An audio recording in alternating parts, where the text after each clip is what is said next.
Hi friends, అందరికీ నమస్కారం. నేను మీ సేవ ఆంజనేయులు, మీ అందరి సేవలో. ఫ్రెండ్స్, ఇవాటి వీడియోలో వైఎస్ఆర్ పెన్షన్ కానుకకు సంబంధించి ఒక కొత్త అప్డేట్తో మీ ముందుకైతే రావడం జరిగింది. ఈ వైఎస్ఆర్ పెన్షన్ కానుక ఏప్రిల్ అండ్ మే నెలకు సంబంధించి వాలంటీర్లు పంపిణీ చేయకూడదని ఎన్నికల కమిషన్కి మన సిఎఫ్డి ప్రధాన కార్యదర్శి నిమ్మగడ్డ రమేష్ కుమార్ నిన్నటి రోజున ఫిర్యాదు అయితే చేయడం అయితే జరిగింది. ఈ వైఎస్ఆర్ పెన్షన్ కానుకకు సంబంధించి డబ్బులు అనేది ఎలా పంపిణీ చేస్తారు, ఏంటి పూర్తి ఇన్ఫర్మేషన్ నేను ఈ వీడియోలో మీకు ఇస్తాను. మీరు వీడియోని ఎక్కడ స్కిప్ చేయకుండా పూర్తిగా చూడండి, అప్పుడే మీకు వీడియో అనేది అర్థమవుతుంది ఫ్రెండ్స్. ఓకే, లేట్ చేయకుండా టాపిక్ లేక అనేది వెళ్ళిపోదాం.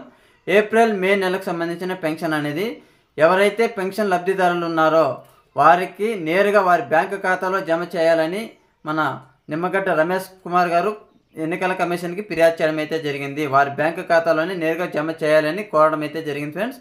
అలాగే బ్యాంక్ అకౌంట్ లేని వారి పరిస్థితి ఏంటి అనేసి వారికి కూడా చెప్పడం అయితే జరిగింది ఫ్రెండ్స్. మీకు బ్యాంక్ అకౌంట్ ఎవరైతే లేదో వారు మీకు దగ్గరలో ఉన్న సచివాలయానికి వెళ్ళి పెన్షన్ అనేది తీసుకునే అవకాశాన్ని కూడా కల్పించడం అయితే జరిగింది ఫ్రెండ్స్. ఓకేనా, ఈ వాలంటీర్లు అనేది ఈ పెన్షన్లు రేషన్ పంపిణీలో వారు పాల్గొనకూడదు అనేసి కూడా వివరించడం అయితే జరిగింది.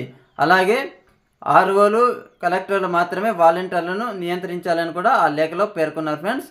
ఓకేనా, ఈ వీడియోలో మీకు ఇంతే చెప్పాలి అనుకుంటున్నాను కాబట్టి మన వీడియో కనుక నచ్చినట్లయితే లైక్ చేయండి, షేర్ కూడా చేయండి. ఇలాంటి అప్డేట్స్ అందరికంటే ముందుగా మీరు కనుక పొందాలి అంటే మన ఛానల్ని సబ్స్క్రైబ్ చేసుకోండి. Okay, thank you friends.